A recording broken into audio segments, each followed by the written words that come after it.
Officials tried to get a handle on the rising number of COVID positive cases. Public Advocate Jumaane Williams is examining how to prepare for a second wave of coronavirus. He joins us this morning with his recommendations. Good morning to you, sir. How you doing? Good morning. Good morning. Thanks for having me. Hey, so some people would say we might be in a second wave already when you look at some of the positivity rates rising in New York, neighboring New Jersey, as well as Connecticut, right? So this could be a matter of a second wave. Your thoughts on how it's being handled so far here in New York City? Well, when it first started, we had the opportunity to have learned from other cities that went through it, and we didn't. Sadly, we have an opportunity again to learn from our own mistakes, and I'm hoping that we do, and I'm not sure that we are. So what are, when you look at some of the things that we did back in the springtime, what would you say are some of the biggest mistakes that we should have learned from? We didn't act swift enough. We didn't act bold enough. Some of that was unpreparedness, and some of that was just the lack of boldness to do the things we need to do. So right now, if we're saying that we have to start closing businesses at 10 p.m., that means we have to move. And this piecemeal stuff didn't work before, and it's not going to work again. So health officials didn't know much about coronavirus in the springtime, right? That could be factored into some of the reasons why things were slow, to be fair. But this time around, there seems to be a lot more information that's out there. So what kind of framework should our elected officials, health officials, be laying out right now and be very clear in the guidelines? Absolutely. I would say that other cities had told us what they had learned, and so we should have learned from them. But yes, we are more prepared now. So one, we need to be immediately closing indoor activity, non-essential businesses, gyms, houses of worship.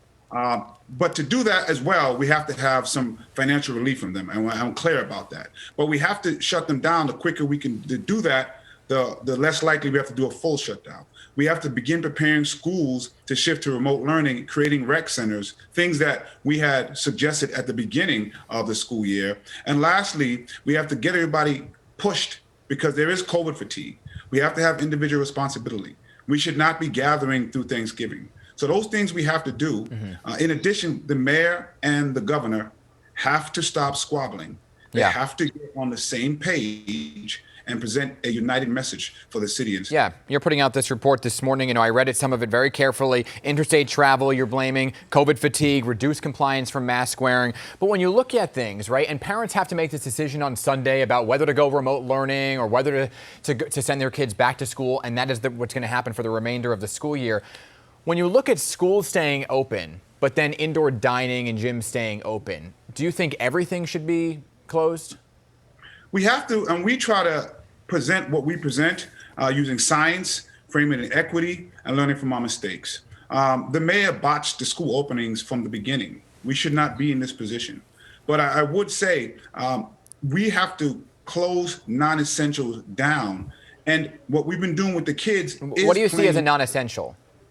A house of worship, a nail salon, a gym. The schools shouldn't have been open now to begin with, but they are. So we should look at those numbers. But to be clear, there isn't mandatory testing in those schools. So we're a little suspect about those numbers to begin with. And remember, it's not just the testing and the COVID with the schools, the trauma and disruption for students who have to open school, close school, they can go to school, they may not. That is all confusion. That was things we didn't have to deal with. But we need to move now, and we need to move quickly and intentionally. So closing some non-essential businesses, last time it was for an indefinite amount of time. How do you protect some of those small business owners who may say that I'm never going to recover if we go through a full shutdown again? We have some very bad decisions. There are no good decisions. The only one we have is the best of the bad decisions. And we have to lay that out clearly so people can understand what's happening.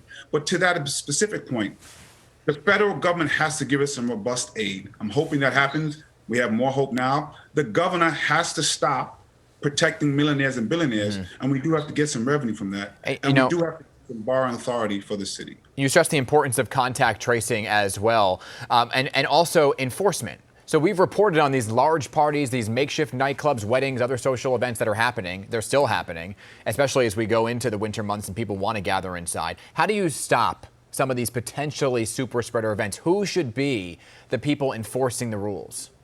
So one, we have to make sure we have a clear message. The mayor and the governor should get on the same page with that messaging. We have to make sure we're speaking to community groups that can speak in the language and culture of those areas. We have to try education first. And then we do have to step in with enforcement. I would focus more on the big parties, on the big events, Who? because those are the ones that will spread the quickest. And so enforcement is going to be necessary. It just shouldn't be the first step, especially if we're not laying out a clear plan for the people of the city. And we're out of time, so we got to go. But last, I just want to get your take on who should be doing the enforcing, because that seemed to be controversial in the spring and summer.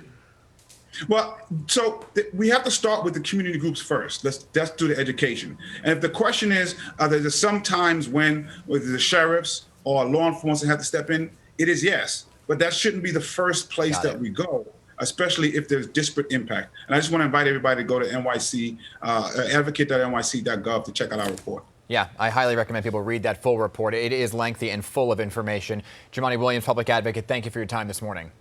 Thank you.